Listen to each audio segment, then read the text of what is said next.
Hi guys, Rafael Marcolino here and welcome to Drum Sapiens every week with a new drum lesson. Today I'm going to show you how you can create a very cool groove using the single paradiddle and the inward paradiddle, and how you can create some really different groove variations just by changing the orchestration of the pattern, and most importantly, how you can change that orchestration with your left hand to create completely different grooves. So before we get to the groove, I'm explaining really quickly what a single paradiddle and what an inward paradiddle are. So the single paradiddle is right, left, right, right, left, right, left, left, usually played in 16 notes. And one of the most important things of the paradiddle is that we play the first note with an accent and those other three notes in a lower volume. So it's an accented note on the right hand, left, right, right, an accented note with your left hand, right, left, left. The inward paradiddle is a variation of the single paradiddle. Instead of playing this double stroke in the end of each cycle, we're going to play the double stroke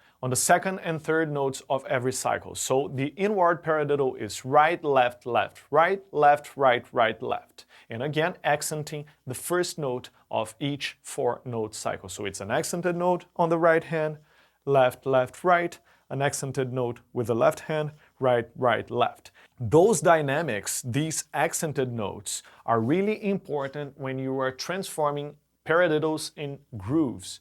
And the pattern that we are going to use for our groove here is the single paradiddle when we are leading with our right hand, and the inward paradiddle when we are leading with our left hand. So our pattern is going to be right, left, right, right, left, right, right, left. And we're going to repeat that. So it's a single paradiddle on beat 1, an inward paradiddle on beat 2, a single paradiddle on beat 3, an inward paradiddle on beat 4.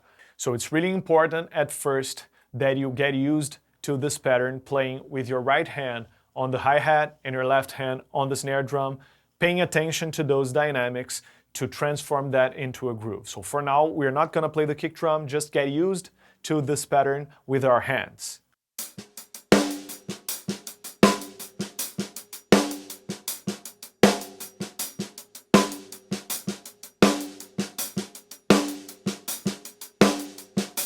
Now we're going to add the kick drum, and the most obvious way to do that is by playing the kick drum on the downbeat of 1 and the downbeat of 3. That would be the right hand accents on the hi-hat, but we are not going to do that. We're going to play the kick drum on beat 1, but then we're going to play it on the end of 3. That it's the first note of the double stroke that happens on beat 3 with your right hand. And that's really cool because this kick drum displacement on beat 3 creates a different feel from the pattern that we are playing only with our hands. So now I'm going to play the whole groove. It's the same hand pattern, but applying the kick drum on beat 1 and the end of 3. Check it out.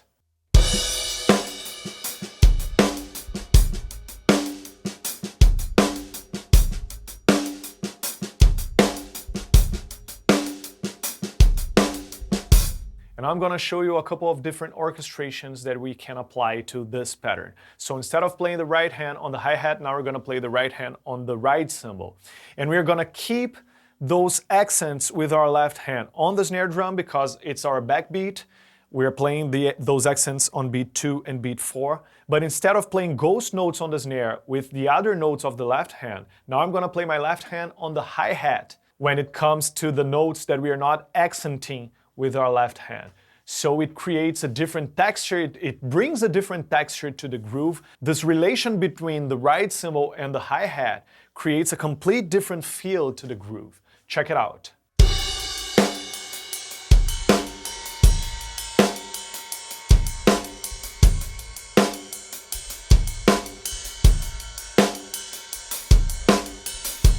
And I'm gonna make it a little bit more complex. Instead of playing the hi-hat with our left hand, we're going to keep those accents on the snare drum as well, on beats 2 and 4, on the backbeats.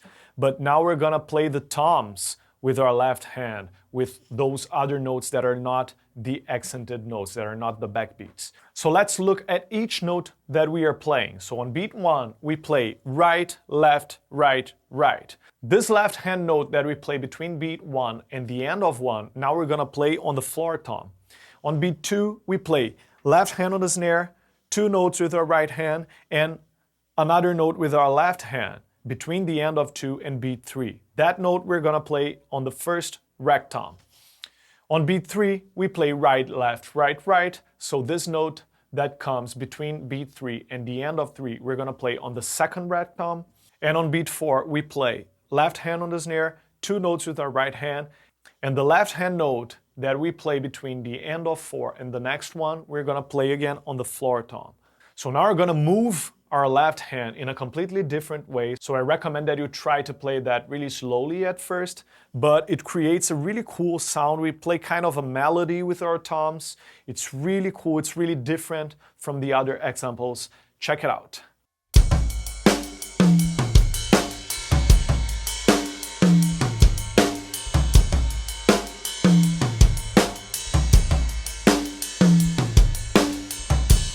Now I'm gonna play those 3 different examples, those 3 different orchestrations using this single paradiddle and inward paradiddle pattern, keeping the same kick drum pattern.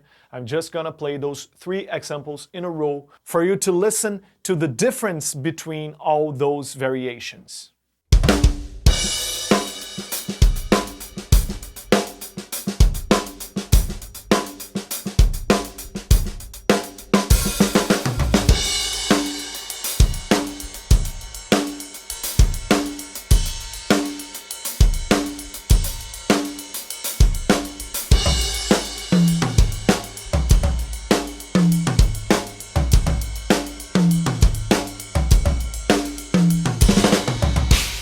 So I hope you liked this lesson. If you want to receive every week a new drum lesson straight to your email with PDF files containing transcriptions of everything I show here, go to subscribe.drummosapiens.com and subscribe to the mailing list. And I see you on the next lesson.